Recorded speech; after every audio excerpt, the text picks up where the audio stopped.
Hey, what's up, guys? Welcome back to Sports Outpost. This is Mark, and today we are doing another episode of our NCAA Football '06 Uconn Huskies Dynasty, and we're kicking it off with some in-season recruiting, of course. We're looking at our last four targets, who all four have us in their top four, which is a good sign because we should be able to snag at least one of these four guys before the season's end. That is Chris Pittman, Keith Boyd, Reggie Sanders, and Lonnie Miller. Let's take a look over at the top 25. Tennessee still at the top.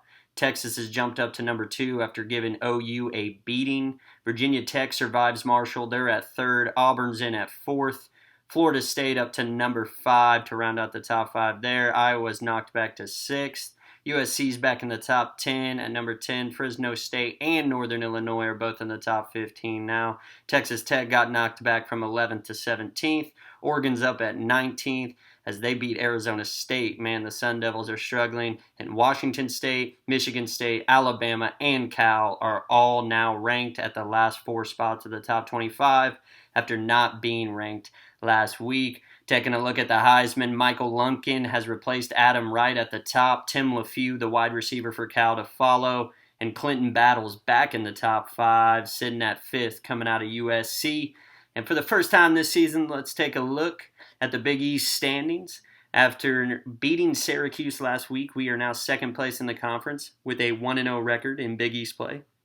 And of course, we have a 3-2 record overall. We're only behind West Virginia right now in the conference standings. And then Louisville's right behind us. And the team that we are playing this week, the Cincinnati Bearcats, are sitting at the 4th spot right now in conference play, as the Bearcats are actually 1-4 with their only win on the season being in Big East play. They are not a very good team. This is not the Cincinnati team that we know of now. This is the team that was before Brian Kelly got there in real life back in this time. And they are a C overall, and they are even as low as a C- on the offensive side of the ball. We do have to suspend our star corner, Steve Cox, to keep that NCAA team interest down. It's only for 2 quarters, though, and then he'll be back in the second half. We're going on the road for this game, and once again, like I said, this should be an easy dub, but you never know when it comes to conference play in college football. We're ranked 72nd, and they are down there at 86th.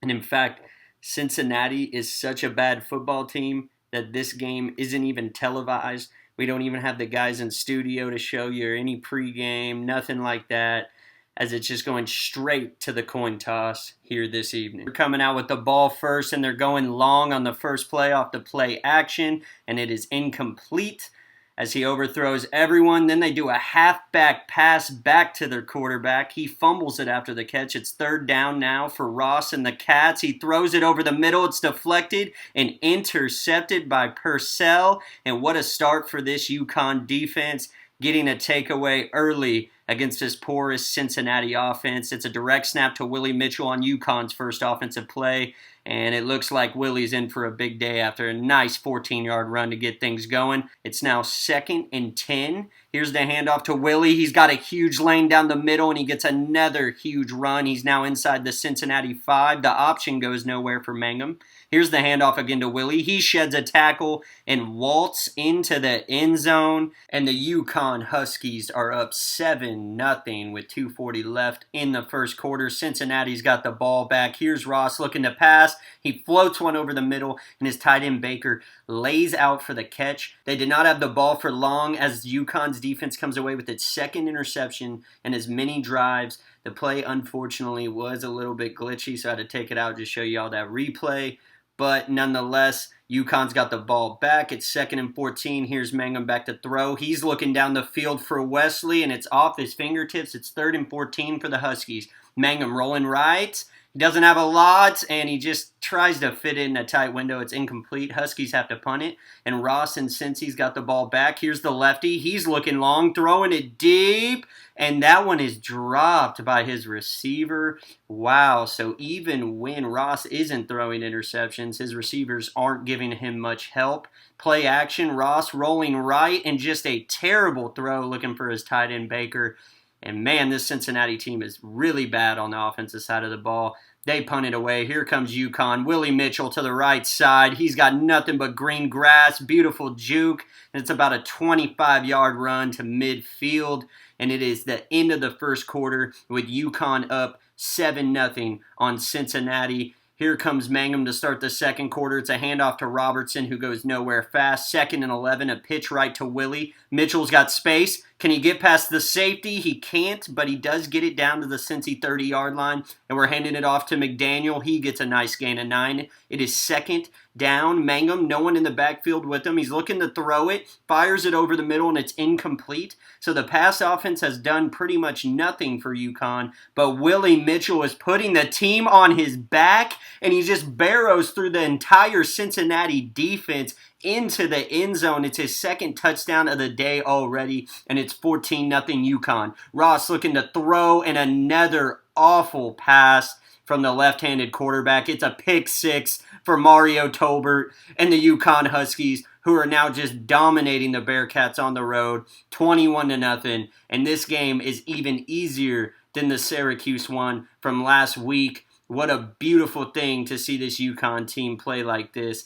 on the road. But McCullough does respond after the pick 6. He takes the ensuing kickoff to the crib. 95-yard kickoff return for Cincinnati. It is now 21-7, and the Bearcats managed to find a way to score even with their offense being so bad. Their quarterback Ross has 3 interceptions thrown in this first half on just 4 possessions. McKinney gets a nice kick return himself to follow for Uconn. Mitchell gets the handoff on the first play of the next drive and goes nowhere fast. Mangum back to throw, looking over the middle, and that ball's deflected. It's now 3rd and long, 2.5 minutes left in the first half. Mangum rolling right, throwing it back over the middle to Eric Sims. Nice pitch and catch. It's 4th and short. They're going for it, and Mangum fitted it into the window there to Willie Mitchell, but it bounces off his hands, and it is now Cincinnati's chance to get back into this ball game, and they are bringing in the righty McCoy, the backup quarterback, to replace Ross after his terrible showing here in this first half. And McCoy starts it off with a big completion, but then gets wrecked on a sack. It's now 2nd and 19. McCoy, and he gets sacked twice in a row, and it is now 3rd and way long. McCoy, he gets it off this time and even gets a big gain again to his star tight end Baker.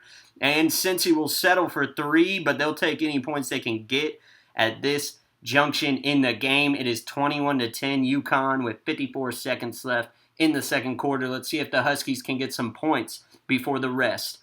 Mangum back to throw. He's got no one, and he gets hit, but he gets the ball out first, so no sack. It's 2nd and 10. Mangum over the middle. He's got Wallace for a gain of 9. 3rd and 1. Mangum back to throw it again, and he finds Eric Sims again. Nice pass to the back shoulder. It's at midfield. Ooh, Mangum nearly throws an interception on that pass over the middle. He's looking right this time, overshoots everyone. It's 3rd down and 10 again. Mangum back to throw it again, and another overthrow. Adam is not playing his most efficient football right now. He is missing some open guys, and he's trying to fit the ball into some tight windows and not having much success. That is the end of the first half. It is 21-10 Uconn as we head to the third quarter, and the Huskies will begin the third quarter with the football for the 2nd straight week. Mangum back to throw to kick it off. He's looking right, and he's got Simpson for Simpson's first catch of the game. It's a 4-yard gain, 2nd and 6. It's a play action. Mangum over the middle to McDaniel, and he couldn't hang on. 3rd and 6. Mangum back to throw it again, and it's incomplete. Uconn's got to go back to Mitchell and get back to that running game, because that's really all they have had today, as Mangum hasn't really been playing his best. But we are lucky we are playing a really bad football team in the Cincinnati Bearcats. Probably the worst in the Big East. I would say even a lot worse than Syracuse. Lamb gets a nice gain of about 5 there to make this a 4th and short at the 50-yard line. Will Cincinnati go for it? Mangum comes out on the option. He pitches it to Robertson, who nearly cribs it, but just barely steps out of bounds. It's okay. Mitchell's got just as much space to the right on the ensuing play. He breaks a tackle or two, gets down inside Cincinnati's territory. 1st and 10 for Mangum. He's looking right. He's got Robertson on the pass this time. A very nice gain of 6. It's 2nd and 4 at Cincinnati's 38.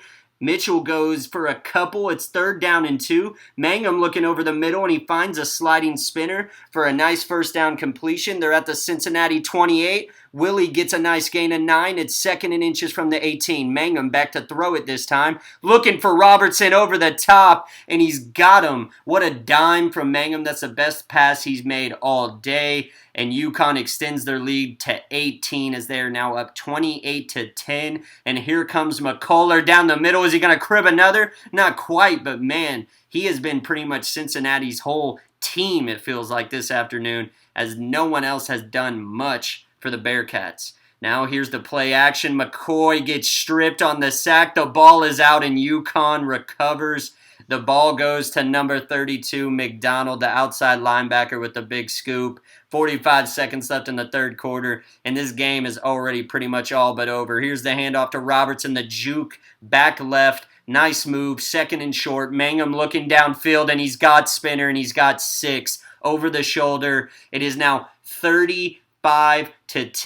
Uconn with the lead with 14 seconds left in the third quarter. 1st and 10 for Cincinnati. Here comes McCoy looking for anything, and he had no one, and he throws an incompletion. McCoy gets the shotgun snap, rolls back, slings it over the middle as he's getting hit, and throws it quite literally right to Riley for the Uconn Huskies, our star corner, with a huge interception. It's our 4th takeaway of the ball game. Our defense is absolutely balling right now, taking advantage of these really bad Cincinnati quarterbacks. We're heading to the fourth quarter with a 25-point domination of the Cincinnati Bearcats, and we're looking to add on to it. Willie with the handoff. What a big day for Mr. Mitchell. Nearly turns the corner, but he'll take the gain of 13 and the first down. We give it to Robertson this time. He nearly breaks one, but he gets close to a first down. It's now 2nd and 6, though. Here's the handoff to Robertson. He does a nice little couple jukes and gets it down for 3rd and inches.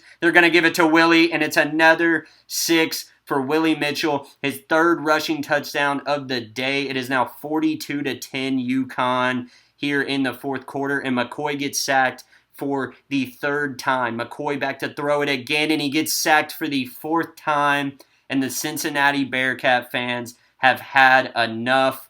They are rolling out. They are peacing out. These dudes are tired of watching this team be so miserable as the Cincinnati Bearcats fall to 1-5 here in 2005. The Uconn Huskies improve to 4-2, 2-0 in the Big East, and will remain a top 3 team in the conference heading into next week. Really impressive performance from the Connecticut Huskies today. They put everything together. Remember last week we talked about against Syracuse how well they played, how they really put the great defense with the great offense all in the same game. The passing game, the running game. This week, unlike last week, the passing game wasn't that good, but Mangum ended up salvaging it with a couple of touchdown passes. But really, we just rode the back of Willie Mitchell. I won't lie to you. We just kept handing the ball to our stud running back, and he got the job done. Cincinnati's defense just didn't have the talent to keep up with our running backs, and we, quite frankly, didn't even really need Mangum in this game to win it. Look at the 3rd down conversion rate. The Bearcats didn't even convert one of their 7 third downs. We went 4 for 8.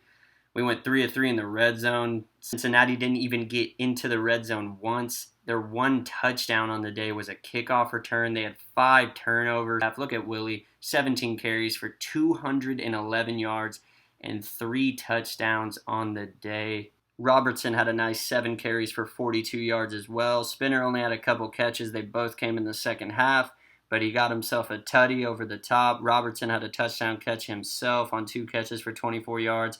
Like I said, the passing game was pretty weak this week. It was probably Mangum's worst performance of the season this far. And how about Kevin Lewis, our left tackle? He's the best left tackle in the nation. 12 pancakes today. I mean, these Cincinnati defensive ends just couldn't even get past him, get around him. They couldn't do anything. They couldn't even stay up on their own 2 feet. Palmer dominated. He was tackling everyone inside. He got himself a sack as well. Scott Ricks put up an insane 4 sacks in one game. That's going to do it for this episode, guys. I really appreciate you guys tuning in, and I will catch you guys on the next one. Peace.